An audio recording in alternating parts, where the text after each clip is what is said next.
ඔන්න අදත් අපි ගෙනාවා සුපිරි පන්නේ වීඩියෝ එකක්. මේ වීඩියෝ එක ඔයාගේ ජීවිතේ සම්පූර්ණයෙන්ම වෙනස් කරන, ඔයා ප්‍රකෝටිපතියෙක් කරන්න සමත් වෙන, මෙතන ඉඳන් බිලියනපතිව බිහි කරන්න පුළුවන් මට්ටමේ වීඩියෝ එකක්. ඉතින් වීඩියෝ එකට යමු. අවධාරණයෙන් කියන්නේ මේ වීඩියෝ එක අතිශය රිදෙන සුළුයි. අද අපි කතා කරන්නේ අපි ළඟට සල්ලි ගෙන්න ගන්න ක්‍රම ගැන. මතක තියාගන්න පිංගුණා වගේ හොඳට කාලා ඇඳ උඩට වෙලා හීන දකින්න අයට නෙවෙයි මේ වීඩියෝ එක. මේ වීඩියෝ එක කරේ ස්මාර්ට් විදියට ගේමක් ගහන, මහන්සි වෙලා වැඩ කරන, දැනටමත් හම්බ කරන, ලොකු හීන තියාගෙන කොහොම හරි ජීවිතයේ මූල්‍යමය සාර්ථකත්වයට ළඟා වෙන්න හදන මිනිස්සුන්ට. ගොඩක් අය ජීවිත කාලය පුරාවටම කරන්නේ සල්ලි පස්සේ දුවන එක. ඒත් එයාලා ජීවිත කාලෙම සල්ලි පස්සේ දුවලත් මැරෙනකොට අහස උසට ණය ගොඩ ගහිලා තියෙනවා. අන්තිමට ගහපු බෙරේකුත් නැහැ, නටපු තොইলෙකුත් නැහැ. ඒත් සමහර අය ඉන්නවා එයාලා ළඟට සල්ලි ඇදිලා එනවා. ඔය කට්ටිය කියන්නේ දෙන දෙයියෝ දෙන්නේ තියෙන එකාටමයි කියලා. ඒ කතාව 100%ක් හරි. දෙයියෝ දෙන්නේ තියෙන එකාටම තමයි. දෙයියෝ දෙනකොට දෙන එකා ගාව තියෙන්න ඕනේ ලක්ෂණ දෙයියෝ බලනවා. ඒ ලක්ෂණ තියෙනවා නම් ඌට සල්ලි තිබ්බත් නැතත් දෙයියෝ උඩ පැන ඌට සල්ලි දෙන්න පටන් ගන්නවා. අපි ළඟට සල්ලි ගෙන්න ගන්න නම් අපි කරන්න ඕන දේවල් තියෙනවා. ඒවා යන්ත්‍ර මන්ත්‍ර පුද පූජා නෙවෙයි. දැන් මේ කතා කරන්න යන්නේ අන්න ඒ දේවල් ගැන. අංක 1. උපයනට වඩා වියදම් කරන්න එපා. තමන්ගේ දෙයකට වියදම් කරන එක වියදමක් නෙවෙයි කියලා පහුගිය ටිකේ ලොකුවට කතාවක් වෛරල් වෙලා ගියා. තමන්ගේ දෙයකට වුණත් කරන අනවශ්‍ය වියදම් වියදමක්ම තමයි. ඔයාගේ අතට සල්ලි ගත්ත ගමන් ඔයා කරන්නේ ලෝකෙට පේන, සමාජයට පේන සල්ලි මහ ලොකුවට වියදම් කරලා, ඔයාගේ ධාරිතාවයට වඩා වියදම් කරලා ලෝකෙට පේන රඟන එක නම් ඔයාව ලෝකෙට පේයි ලස්සනට. හැබැයි ඔයාගේ ඇතුලෙන් ඔයාව දකින්නේ හිඟන්නෙක් විදිහට. එතකොට ඔයාගේ අභ්‍යන්තර කියවීම මොකද්ද? අයියෝ මට සල්ලි නෑ. අප්පට සිරි මට සල්ලි නෑනේ. අයියෝ මේ ෆෝන් එක ගත්තට වැඩිය හොඳයි නිකන් හිටියනම්. අයියෝ මට අතේ සතේ නෑ. ෆෝන් එක ගත්තේ ණය වෙලා. දැන් ඒක ගෙවා ගනින්කෝ. වාහනේ ගත්තෙත් ණය වෙලා. දැන් නොකා නොබී ඒක ගෙවපන්කෝ. ඔයා ඉස්සරහා හිඟන්නෙක් වෙලා මානසිකව ණය උගලක හිර වෙලා හම්බ කරන සල්ලි මරු කටට ගියා වගේ වෙනකොට ඔයාගේ ළඟ සල්ලි රැඳෙන්නේ නෑ. ඔයා ළඟට සල්ලි එන්නෙත් නෑ. ඔයා දන්නවද මහ බැංකුවේ වාර්තාවලට අනුව දෙන්නම ජොබ් කරන ගෙවල් වල උනත් පඩි හම්බෙලා දවස් ගානකට පස්සේ යන්නේ රිම් එකෙන්. හැබැයි ඒක නෙවෙයි හොඳම කතාව. ලංකාවේ බහුතරයක් ගෙවල් ඇතුලේ තියෙන අධික ණය බර. ඒවා ශුද්‍ර මූල්‍ය ආයතන එක්ක හරි ඉක්මනට දෙන ණයවලට හිර වෙලා හරි සති ණය, දවස් ණය ගගා ලේසියට පහසුවට අරගෙන 100 20 30 පොලි අනුපාතවලට ණය අරගෙන ණය ගෙවනවා. මෙන්න මේක තමයි කෙලවෙන්න ලොකුම හේතුව. මේ ආයතනවලත් මාකටිං ට්‍රික් එක තමයි ගෙදර ඉන්න ගෘහණියට තමයි ණය දෙන්නේ. එහෙම ගෙවල් දෙක තුනක් හදාගෙන ණයට ගන්නවා. අන්තිමට අතට හම්බෙන ලාභය හරි මහන්සිය හරි පඩිය හරි පොලි ගෙවනවා, ණය ගෙවනවා, කිසිම ඉතුරුවක් නැහැ. දැන් එතකොට ගෙදර කරදරයක් වුණොත් එහෙම මම කියන්න ඕන නෑනේ වෙන දේවල් ටික හතේ ණය වෙනවා. පොලියට ගන්නවා. පොලියට 100%යි කිව්වත් ගන්නවා. අර ණයට ගත්ත ෆෝන් එක පවා විකුණනවා, වාහනේ විකුණනවා, ආයෙත් බිඳුවටම වැටෙනවා. බිඳුවෙනුත් පල්ලෙහා රිනම මට්ටමට වැටෙනවා. එකම කෙලියයි. ඒ කියන්නේ උපයනවට වඩා වියදම් කරන්න ගිහිල්ලා බොරු ෂෝ ඔෆ් එකක් ලෝකෙට පෙන්වන්න ගිහිල්ලා අන්තිමට ඔයාගේ ජීවිතය ඇතුලේ ඔයාම හිර වෙනවා. ඔයාට මොකද වෙන්නේ ඉතින්? ඔයා හම්බ කරනවට වඩා වියදම් කරොත් ඔයාගේ සල්ලි ළඟට එන්නේ නැහැ. සල්ලි එනවා. හැබැයි ඔයා හරහා කම්පැනි කාර්යෝ ළඟට යසාගේට ඒ සල්ලි යනවා. අංක 2. ආයෝජනය නොකර ඉතුරු කරන්න යන්න එපා. අපේ රටේ ගෙවල් 1000ක් ගත්තොත් ඒ ගෙවල් 1000න් 90%කටම අමතර ආදායම් නැහැ. ඒකට හේතුවක් විදිහට ගත්තොත් ඉස්කෝලේ කාලේ අපිට ඕවා උගන්වන්නෙත් නැහැ. ජොබ් එකට ගියත්, ඩිප්ලෝමා කරත්, ඩිග්‍රී කරත් අපිට මුදල් පාලනය ගැන, ව්‍යවසායකත්වය ගැන, නීති ගැන, නැගිටින්න ඕනි කොහොමද, තව අමතර ආදායම් ගැන මොනම දෙයක්වත් අපිට උගන්වන්නේ නැහැ. මිනිස්සුන්ට ආයෝජනය කිව්වම ඒ වචනේ තේරුමවත් දන්නේ නැහැ. නිකන් කොටස් වල ඉඳපල කඩාගෙන වටුනම කී දෙනෙක් මරුණාද වගේ අහන මට්ටමක තමයි අපේ සමාජය ඇතුලේ මේ ආයෝජනය කියන වචනේ තියෙන්නේ. හැබැයි එහෙම කියලා ඒවා නිදහසට කරුණු නෙවෙයි. දැන් ලෝකෙ දියුණුයි සෝෂල් මීඩියා වලින්ම අපිට දේවල් ඉගෙන ගන්න පුළුවන්. බලෙන් ඇවිල්ලා මේ දේවල් අපිට උගන්වන්න කවුරුත් එන්නේ නැහැ. අපිම තමයි මේ දේවල් ඉගෙන ගන්න ඕනි, හොයා ගන්න ඕනි. ඔයාට මේ උවමනාව තියෙන හින්දා තමයි මේ වෙනකන් හරි මේ වීඩියෝ එකේ මේ කොටස බලන්නෙත් දකින්නෙත්. ඔයාටත් කොහොම හරි මේ දේවල් වලට කොහොම හරි හොයාගෙන ඉගෙනගෙන හරි මේ දේවල් කරගන්න ඕනි හින්දා. අපි කොහොමද අමතර ආදායම් නිර්මාණය කරගන්නේ?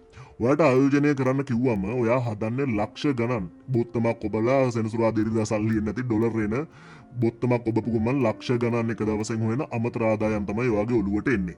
පහුගිය දවස්වල ඔයා පිරමීඩ වලට අහුවෙලා ඇති සමහර වෙලාවට. ඔයා මහා බැංකුව තහනම් කරපු ආයෝජන ක්‍රමවලට රැවටිලත් ඇති. සල්ලි විනාශ කරගෙනත් ඇති. මොකක්ද හේතුව? මාකටින් කැම්පේන් වලට අහුවෙලා ඔයත් ගියා එක දවසෙන් වාහන ගන්න, එක දවසෙන් ඉරහඳ අල්ලන්න. ඔයාගේ ගෝල් එක මෙතන නම්, මෙන්න මේ පුංචි තිත නම්, ඔයා ඉන්නේ මෙන්න මෙතන නම් ඔයාට බෑ මෙතනට මෙහෙම කෙලින්ම ඇවිදගෙන යන්න. ඔයා යන්න ඕනි මෙන්න මේ විදිහට, රවුමක් විදිහට. මුලින්ම ඔයා චූටි රවුමක් හදාගෙන ඒක ලොකු කරන්න ඕනි. හිතන්නකෝ ඔයා ගමනක් යනවා කියලා. ඔයාගේ ගමනාන්තය දන්නවා නම් ඔයාට ඔයාගේ ගමනාන්තය ඇහැට පේන්න ඕනි නෑ. ඔයාට දකින්න ඕනි ඊගාව අඩි 10 15 පැහැදිලිව ඔයාට දකින්න එක විතරයි වෙන්න ඕනි. ඔයා ගමනාන්තය දන්නවා නම් මේ පාර දිගේ ඔයාට ඇවිදගෙන යන එක විතරයි කරන්න තියෙන්නේ. ඔයා මුලින්ම මෙතන පොඩි රවුමක් හදාගන්න. මේ රවුම ටික ටික ලොකු කරන්න. පාඩම් එක්ක, සම්බන්ධතා එක්ක, අසාර්ථකත්වයන් එක්ක, විවිධ දේවල් එක්ක, කාලයත් එක්ක ඔයාගේ රවුම ලොකු වෙලා ඉගෙන ගන්න ගමන් ඒ රවුම ලොකු කරගෙන ඔයාගේ මෙන්න මේ ටාගට් එක ඔයාට අල්ලන්න පුළුවන්. හිතන්නකෝ මං උදාහරණයක්ම අරන්ම කියන්න. ඒකට ඔයා කරන්න ඕනි මාසෙට 35000ක පඩියක් ගත්තත් ඒ පඩියෙන් පොඩි ගාණක් ඉතුරු කරන්න ඕනි හදිසි අවශ්‍යතාවලට. තව පොඩි ගාණක් ආයෝජනය කරන්න ඕනි ඔයාට අමතර ආදායමක් ගන්න එකකට. අමතර ආදායමක් කියන්නේ කොහෙට හරි ගිහිල්ලා සල්ලි ඔබලා ඇවිල්ලා ඊගව දවසේ සල්ලි කන්දක් අරගෙන එන බහුභූතයකට නෙවෙයි. ඔයා තාම ඉන්නේ අංකුර අවදිය නිසා ඔයාට පුළුවන් මේ දේවල් කරන්න ඔයාගේ මට්ටමින්. සල්ලි ආයෝජනය කරලා දෙයියන්ට කියන දේවල් කරන්න එපා. ඒ දේවල් සූදුවක්. ඔයා යම්කිසි දෙයකට සල්ලි ආයෝජනය කරලා අත් දෙක උඩට බැඳගෙන දෙයියන්ට කියනවා නම් අනේ මේක මට දෙන්න කියලා, ඒක අනිවාර්යයෙන්ම සූදුවක්. සල්ලි ආයෝජනය කරලා විශ්වාසයෙන් බලන් ඉන්න පද්ධතියකට මුලින් ආයෝජනය කරන්න. මම ඊටාම සරල උදාහරණයක් දෙන්නම්. ඔයා ගෙදර ජොබ් එකක් කරනවා නම්, ගෙදර තව එක්කෙනෙක් නිකන් ඉන්නවා නම් මාස දෙකක් මහන්සි වෙලා රුපියල් 10000ක් හොයාගෙන ගෙදර වත්ත සුද්ධ කරලා වම්බොටු පැල 100ක් හරි නයි මිරිස් හරි විකුණන්න පුළුවන් මොකක්ම හරි භෝගයක් වවන්න. පස්සේ පළදාව ආවට පස්සේ ඒ පළදාව සල්ලි කරගන්න. නිකමට හිතන්න අපි වම්බොටු පැල 100ක් හිටවලා වම්බොටු පොඩි වගාවක් දානවා කියලා. නිකමට හිතුවොත් අපිට පුළුවන් වම්බොටු ගහකින් සතියට කිලෝ 2ක් අඩුම කඩන්න. එතකොට ගස් 100න් සතියට කිලෝ 200ක් කැඩිලා. පසු අස්වනු හානියෙන් පණුබටු විදිහට කිලෝ 50ක් අයින් කරත් සතියට අඩුම කිලෝ 150ක් ඔයාට හම්බෙනවා. කිලෝ එකක තොගමිල රුපියල් 250 ගානේ දුන්නත් ඔයාට සතියේ ලාභය රුපියල් 37500යි. ඒක මාසෙට රුපියල් 150000යි. වම්බොටු වලින් අඩුම අවුරුද්දක්, වම්බොටු වලින් අවුරුදු එකමාරක් දෙකක් වුණත් පළදාව කඩන්න පුළුවන්. අපි හිතමු වම්බොටු වලින් අඩුම අවුරුද්දක්වත් කඩන්න පුළුවන් පළදාව කියලා. එතකොට ඔයාගේ අමතර ආදායම අවුරුද්දට මිලියන 1.8යි. ලක්ෂ 18යි. ඔයා ජොබ් එකෙන් මාසෙට 35000 ගානේ අවුරුද්දට 420000ක් හොයනකොට ඔයාගේ අමතර ආදායම ඒ වගේ 4 ගුණයකටත් වඩා හොයලා. මම මේ කිව්වේ අකුරු ලියන්න පවා බැරි නූගත් මිනිස්සෙකුට උනත් මේ රටේ මේ පොළොව උඩ දියුණු වෙන්න පුළුවන් අවස්ථාවක් හදාගන්න හැටි, නිර්මාණය කරගන්න හැටි. ඊට පස්සේ ටික ටික මේ දේවල් ලොකු කරන හැටිත් ඔයාම ඉගෙන ගනීවි ඔයාට මේකෙන් හම්බෙන අත්දැකීම් එක්ක. ඔයාට මම කිව්වනේ ඔයාට ඔයාගේ ගමනාන්තයට කෙලින් ඇවිදගෙන යන්න බෑ. ඔයාට පුළුවන් ටික ටික ඔයාගේ සර්කල් එක ලොකු කරන එක විතරයි. අංක 3. ඔයාට ඕනිමයි එමර්ජන්සි ෆන්ඩ් එකක්, එහෙම නැත්නම් හදිස්සි අරමුදලක්. හදිස්සි අරමුදලක් කියන්නේ ඔයාට ජොබ් එක නැති වුණත්, බිස්නස් එක නැති වුණත් ඔයාට කිසිම අවුලක් නැතුව ජීවත් වෙන්න පුළුවන්. මාස 5-6ක් ජීවත් වෙන්න පුළුවන් මුදලක් ඔයා ඉතුරු කරලා තියෙන එකට. ඒ කියන්නේ ඔයාගේ මාසේ වියදම මාස 5කට 6කට ඉතුරු කරලා තියෙනවා නම් ඔයා කිසිම දෙයකට බය වෙන්න ඕන නැහැ. ඔයාට ජොබ් එක නැති වුණත්, ඔයාගේ බිස්නස් පාඩු වුණත්, ඔයාට ලෙඩ රෝගාවත් ඔයාට ප්‍රශ්නයක් නැහැ. බිඳුවටම වැටිලා රිනවලට වැටිලා වුණත් ඔයාට ආයෙම පටන් ගන්න පුළුවන්. අංක 4. ඔයාගේ ළඟ මුදල් ඉතුරු වෙන්න නම් නරක ණය ගැනීම කරන්න එපා. ප්‍රධාන වශයෙන් ක්‍රෙඩිට් කාඩ් සහ ගිනි පොලි ණය. අපි කලිනුත් කිව්වේ කුඩා ලෝන් කිය සතියට මාසෙට ගත්ත ණය ඔයාව නැතිම කරනවා. gedara බූතේ කන්න දීලා ඇති කරනවා වගේ තමයි මේ ණය ගන්න එකත්. සල්ලි එනවා, සල්ලි යනවා. සල්ලි එනවා පේනවා, සල්ලි යනවා පේනවා. ක්‍රෙඩිට් කාඩ් එකක් ගන්නවා කියන්නේම ඔයා අනාගතයේ හම්බ කරන සල්ලි වලට දැන් වියදම් කරන්න පහසුකම හදා ගන්නවා කියන එක. ආයෙමත් මම ඒක කියන්නම්. ක්‍රෙඩිට් කාඩ් එකක් ගන්නවා කියන්නේම ඔයා අනාගතයේ හම්බ කරන සල්ලි දැන් වියදම් කරන්න පහසුකම ඔයා හදා ගන්නවා කියන එක. ඔයා ඔන්ලයින් ලෝන් වලින් සල්ලි ගන්නවා කියන්නේත් ඔයාව බිඳුවටම හිඳන එක වෙන්නේ. හොඳම දේ තමයි ලෝකෙට පේන්න පුහු ආටෝපෙට වියදම් නොකර මූල්‍ය විනයක් හදාගෙන හෙමින් සරේ වැඩ ටික කරගෙන යන්න. හෙමින් සරේ වැඩ ටික කරගෙන යන්න. පිරිත් කියනවා වගේ කියන්නේ පුළුවන් තරම් ඔයා වෙනුවෙන් සල්ලි හැදෙන, ඉපදෙන, ළඟට එන ආයෝජන අවස්ථා නිර්මාණය කරගන්න. අංක 5.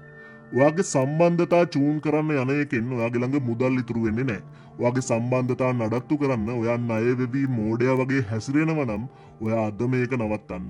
ඔයාගේ වටේ අයට ඔයා කොච්චරක් හොඳ මිනිස්සෙක්ද කියලා පෙන්වන්න ඔයා ණය වෙනවා නම් ඔයා අද මේ වැඩේ නවත්තන්න. ඔයාගේ කෙල්ලට හරි කොල්ලට හරි එයාගේ ආතල් ගන්න ඔයා මහන්සියෙන් හම්බ කරන සල්ලි කුඩු කරනවා නම් ඒක අදම නවත්තන්න. හෙල්දි සම්බන්ධතාවල දෙන්නම හෝ කණ්ඩායමම එකතු වෙලා ගොඩ යන එකට ફોකස් කරද්දී ටොක්සික් රිලේෂන්ෂිප් වල කරන්නෙම තියෙන සේසතම හූරගෙන කණ එක. ඉතින් ඔයා අදම කරන්න ඕනි නාඩගමේ මෝඩයට අඳින එක නවත්තලා ඔයා වෙනුවෙන් සම්ලි හම්බ කරන්න පටන් ගන්න එක. අංක 6. ඔයා සල්ලි ඩබල් කරන්න ඉගෙන ගන්න ඕනි. එක වයසක මිනිස්සෙක් කියනවා සල්ලි ඩබල් කරන හැටි. ඩොලර් එක ඩොලර් 2 කරන්න. ඊගාව දවසේ ඩොලර් 2 ඩොලර් 4 කරන්න. ඊගාව දවසේ ඩොලර් 4 8 කරන්න. ඊගාව දවසේ ඩොලර් 8 16 කරන්න. මේ විදිහට දිනපතා ඔයා සල්ලි ඩබල් කරන්න ගත්තාම ඔයාට ඉක්මනට දියුණු වෙන්න පුළුවන් කියලා මේ වයසක මිනිස්සයා කියනකොට ලෝකෙම එයාට hina වුණා. ඔයාටත් මේ දැන් එහෙම කිව්වට පස්සේ අනේ මොන පිස්සුද ඕක කරන්නේ කොහොමද කියලා ඔයාට හිතෙන නැති. ඒත් මේ මිනිස්සයා ඒක කරා. එයාගේ නම තමයි වොරන් බෆට්. එයාගේ වත්කම මේ වෙනකොට ඩොලර් බිලියන 120කට කිට්ටුයි. මම ඔයාට කියන්නේ සල්ලි ඩබල් කරන්න ක්‍රම හොයාගන්න. ඒත් ඔයා එහෙමයි කියලා එක ස්කෑම් වලට අහු වෙන්න එපා. සූදු කෙලින ඇප් හදාගෙන සූදු කෙලින්න යන්න එපා. එක පිරමීඩ ක්‍රම වලට අහු වෙන්න යන්න එපා. ගමේ ගොඩේ පැල විකුණලා හරි අඩුවට අරගෙන තව දෙයක් ලාභයක් තියාගෙන විකුණලා හරි ඔයා මේ සල්ලි ඩබල් කරන වැඩේ කරන්න. අන්න එතකොට ඔයාට ගමේ අය කියාවි මූ කුඩු විකුණනවද දන්නෙත් නෑ. මූ නිදානයක් ගන්නව ඇති. ඕක කළු සල්ලි සුදු කරනව ඇති. එහෙම කියන තැනට ඔයා එන්නම ඕනි. මහන්සි වෙලා ගේමක් ගහන්න, ඔළුව පාවිච්චි කරලා ගේමක් ගහලා ගොඩ යන්න. ඒකට කුඩු විකුණන්න ඕනේ නෑ, නිදන් ගන්න ඕනේ නෑ, කළු සල්ලි සුදු කරන්න ඕනේ නෑ. මාකට් එක ඇතුලේ ගැප් එකක් අඳුරගෙන ඒකට විසඳුම් හොයන්න. වීඩියෝ එකේ අවසානයට ළඟා වෙන්න කලින් අපි නැවතත් කතා කරමු අපේ සාරාංශය ගැන. සල්ලි ටිකක් හම්බුන ගමන් ලෝකෙට පේන්න රඟන්න යන්න එපා. ඒ සල්ලි ටිකෙන් හදිස්සි අරමුදලකට දාලා ඉතුරු ටික ආයෝජනය කරන්න. ආයෝජනය කරන්න. ඒවත් එන ලාභෙත් ආයෝජනය කරන්න. ඒ ඇස්සේ හදිසි අරමුදලත් හදාගන්න. ඊට පස්සේ ඔයාගේ කෑෂ් ෆ්ලෝ එක මුදල් ගලණය ස්ථාවර වුණ ගමන් ඔන්න ඊට පස්සේ ඔයාට ගැළපෙන ලක්ෂරි ජීවිතයකට යන්න. ඊට පස්සේ ආයෙ ටිකක් ඉන්න. ඊට පස්සේ ආයෙ ලොකු ජීවිතයකට යන්න ටිකක් රවුම ලොකු කරන්න. ටික වටේ රවුම ලොකු කරන්න. ආයෝජනය දිගටම කරන්න. බ්‍රෑන්ඩ් හදන්න. සල්ලි අස්සේ පිනුම් ගහන්න. ඉතින් අද අපි කතා කරේ ඔයාගේ ළඟට සල්ලි ගලාගෙන එන නිවැරදි ක්‍රම ගැන. ඔයා කරන වැරදි ක්‍රම සහ නිවැරදි ඔයා කරන්න ඕනි දේවල් ගැන.